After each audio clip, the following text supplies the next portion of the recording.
8h15 sur Studio Kalita. Comme vous le savez, Benyamin Netanyahou se trouve actuellement à Paris pour une rencontre qui a eu lieu hier avec Emmanuel Macron, et puis aussi pour participer à l'inauguration de l'exposition qui a été ouverte hier au Grand Palais sur Israël et les rapports entre la France et Israël. Et puis Benyamin Netanyahou aussi profité de ce séjour à Paris pour rencontrer les membres de la communauté juive de France. Et parmi ces membres, il y avait bien entendu le président du FSJU qui est avec nous ce matin, Ariel Goldman. Bonjour. Bonjour. Merci d'être avec nous ce matin. Donc, vous faisiez partie de cette délégation d'une vingtaine de personnes qui a rencontré le Premier ministre israélien. On va parler des sujets qui ont été évoqués lors de cette rencontre. Mais d'abord, dites-moi à qui revient cette initiative. Est-ce que c'est une initiative, une demande du bureau du Premier ministre, ou c'est les membres de la communauté juive de France qui ont demandé à rencontrer le Premier ministre ? Non, il me semble que c'est venu du bureau du Premier ministre. En tout cas, j'ai été invité par les services de l'ambassade à rencontrer avec mes collègues présidents du consistoire et du CRIF notamment, mais d'autres personnalités de la communauté, le Premier ministre à son hôtel.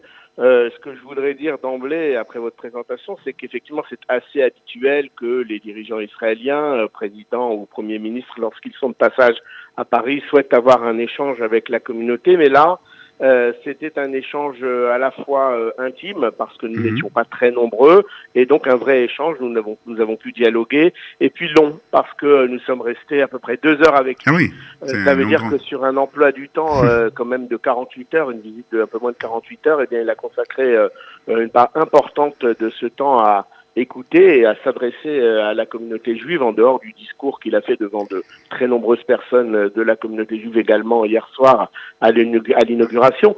Donc c'était un moment, je pense, fort de sa visite, et c'était une volonté. On sentait d'ailleurs qu'il était heureux, en tout cas intéressé par cet échange.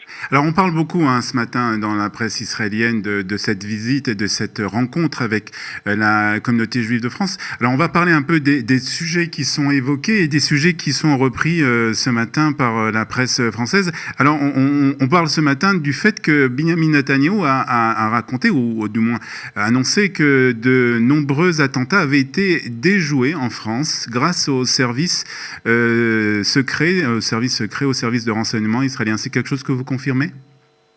Alors, d'abord, vous savez qu'il y a une règle en France, je ne sais pas si elle existe en Israël, mais normalement, on ne doit pas dévoiler, en tout cas, le détail des conversations qu'on a avec un chef d'État ou de gouvernement. Donc, je ne vais pas vous donner les verbatim. Oui, je sais bien. Mais je ne vais pas vous donner le verbatim de ce que nous a dit le Premier ministre Netanyahou. Mais c'est vrai qu'il a indiqué à plusieurs reprises que la coopération, que s'il y avait parfois des divergences au plan politique, notamment des votes à l'ONU très divergents entre la France et Israël, eh bien, sur le terrain et dans la lutte contre le terrorisme, il y avait une coopération, et que bien souvent, lorsque on apprenait que tel ou tel attentat avait été déjoué, eh bien certainement que Israël n'y était pas étranger. D'ailleurs, je vais vous le dire, ça je ne le tire pas du Premier ministre Netanyahou, lorsque l'on rencontre des responsables de l'armée ou de la police en France, ils nous donnent pas de détails bien évidemment, mais ils nous disent à quel point cette coopération sur le terrain est très intense et importante entre la France et Israël, et c'est certainement aussi une des clés de cette visite de Netanyahou à Paris et de cette rencontre avec le président Macron, à un moment où, sur le plan international et en tout cas de façade, les choses n'ont pas l'air d'aller très très bien entre la France et Israël. Eh bien, elles n'ont pas l'air d'aller très très bien quand on entend certaines déclarations, mais en tout cas c'est vrai qu'il y a du concret, aussi bien d'ailleurs dans les échanges, on y reviendra peut-être, scientifiques, culturels, économiques, mais aussi certainement dans le domaine sécuritaire. Alors justement, on a l'impression que d'un côté, comme vous le dites, ces relations entre Israël et la France ne sont pas au beau fixe, avec bien entendu des divergences, comme l'a fait savoir hier et l'a rappelé le président Macron, concernant en particulier la politique américaine en Israël et le transfert de l'ambassade américaine de Tel Aviv vers Jérusalem. Est-ce que vous sentez quand même, dans les relations et de votre point de vue, dans la rencontre que vous avez qui a eu lieu hier avec Benyamin Netanyahou, qu'il y a vraiment une volonté d'essayer quand même d'améliorer ces relations entre la France et Israël ? Je sens et nous sentons qu'il y a un vrai échange. Et c'est-à-dire qu'on n'est pas sur des monologues parallèles, mais on est sur deux personnalités, le président Macron et le Premier ministre Netanyahou, qui essayent l'un de convaincre l'autre. Et peut-être qu'à un moment donné, d'ailleurs, il y en a un qui réussira à convaincre l'autre. Ce sont deux personnalités qui ont des forts caractères, qui ont une vision très affirmée de leur rôle respectif de Premier ministre israélien et de président de la République française, et qui sont dans le dialogue. Et là encore, hier soir, c'était public au Grand Palais, à l'exposition, Emmanuel Macron n'a pas caché certaines divergences, mais il a bien expliqué qu'entre amis, on se disait les choses et qu'entre amis, on n'était pas d'accord sur tout. Et c'est vrai dans la vraie vie. On a tous des amis avec lesquels on n'est pas tout à fait d'accord sur un certain nombre de choses. Et ça n'empêche que sur l'essentiel, sur le côté de la démocratie israélienne et de la démocratie française, sur le côté de la lutte des gouvernements français contre l'antisémitisme, Benjamin Netanyahou l'a rappelé auprès de nous, pas seulement par rapport à Emmanuel Macron, mais également par rapport à ses prédécesseurs. Il n'y a pas de débat. Il y a eu un moment donné dans les relations franco-israéliennes où les dirigeants israéliens, je me souviens très bien d'Ariel Sharon, disaient que la France ne mesurait pas l'antisémitisme, ne luttait pas assez contre l'antisémitisme. Par exemple, là, Benjamin Netanyahou nous a dit à quel point il voyait, il concevait, il comprenait bien que les gouvernements français, malgré des échecs, et les assassinats de Madame Knoll et de Madame Halimi très récemment en sont la tragique illustration. Il y a des échecs, mais malgré ces échecs, il y a quand même une volonté qui est réaffirmée, qui est permanente de prendre ce sujet comme un vrai sujet de la lutte contre l'antisémitisme. Alors par contre, un sujet qui, on va dire, est au beau fixe, c'est les relations, on va dire, économiques, aussi dans le domaine de l'innovation, dans le domaine scientifique, et c'est la preuve justement de cette inauguration qui a eu lieu hier, la saison France-Israël 2018, une inauguration qui a eu lieu donc au Grand Palais. Est-ce que vous sentez, vous aussi, que ces relations dans ces domaines sont au beau fixe ? Vous savez, je suis pas très vieux, mais j'ai 54 ans et ça fait plusieurs dizaines d'années que je suis militant au sein de la communauté. Donc, j'ai suivi ces relations depuis, on va dire, François Mitterrand, parce qu'avant François Mitterrand, il n'existait pas de relation entre la France et Israël, je veux dire au plan économique et technologique. Et elles n'ont jamais été aussi riches. C'est par exemple l'annonce par une présidente de région, Madame Pécresse, que le Ternion va s'installer au plateau de Saclay, qu'il va y avoir une antenne du Ternion, etc.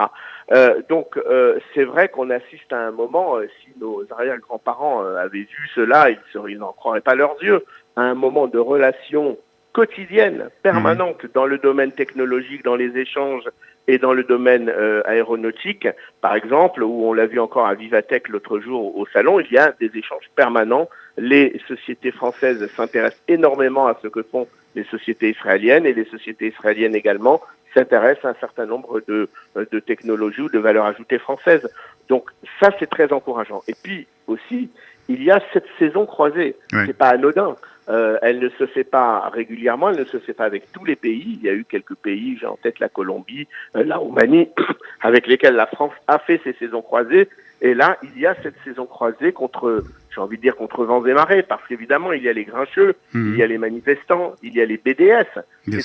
C'est un sacré pied de nez au BDS que d'ouvrir une saison croisée ouverte par Benjamin Netanyahou et Emmanuel Macron au Grand Palais, en plein cœur de Paris, en juin 2018, avec malgré tout ce qui se passe sur le terrain. Et je veux avoir ici une pensée, moi, pour les populations israéliennes de la bande de Gaza qui souffrent depuis toutes ces semaines, et on l'a rappelé en marge de l'inauguration à Emmanuel Macron, qui comprend très bien l'attachement que la communauté juive de France a pour Israël, qui comprend très bien cette proximité, et nous l'avons dit aussi au Premier ministre israélien le matin et hier matin, c'est que pratiquement chacun d'entre nous, chaque dirigeant de la communauté juive de France a une part de lui-même en Israël, puisque nous avons tous des frères, des enfants qui vivent en Eretz Israël. Alors, vous êtes le président du FSJU, on ne peut pas s'empêcher de poser une question concernant la communauté juive de France et plus particulièrement de nombreux membres de cette communauté qui font leur Aliyah. Est-ce qu'il a été question de la Aliyah des Juifs de France lors de cette rencontre avec le Premier ministre israélien ? Alors, pas très longtemps, mais évidemment, ça a été abordé.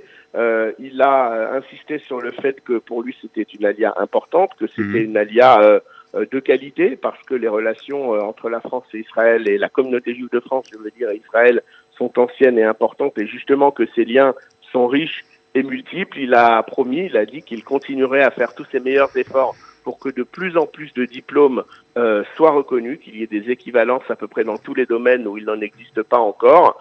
Et évidemment, il n'a pas caché qu'il y avait quelques difficultés, qu'il y a votre radio en est l'illustration avec ce travail qu'elle fait. Et il y a évidemment des points de non-satisfaction de nombreux olim de France en Israël, mais c'est un sujet pour lui de préoccupation. Et ce que j'ai senti, et là aussi par rapport à d'autres dirigeants israéliens que l'on peut rencontrer ou que j'ai pu rencontrer dans ma vie, il y a une vraie connaissance du sujet. Oui. Il sait ce qui se passe sur le terrain. Il sait ce que peuvent ressentir et vivre les francophones qui s'installent en Israël et qui aujourd'hui, à l'ère d'Internet et des nouvelles technologies, veulent pouvoir garder un lien avec leur culture francophone d'origine. Des budgets ont été promis peut-être ? Je n'ai pas entendu de chiffres, mais vous demanderez au directeur de l'agence juive, il était sur place, il vous en dira peut-être plus que moi. Très bien. Merci en tout cas Ariel Goldman de nous avoir parlé de cette rencontre qui a eu lieu hier avec Binyamin Netanyahou et les membres de la communauté juive de France. Merci, bonne journée à bientôt, vous. Au revoir. Bye bye. Voilà, 8h25 sur Studio Kalita. Dans quelques instants, notre page historique du matin avec Eliana Gerfinkel.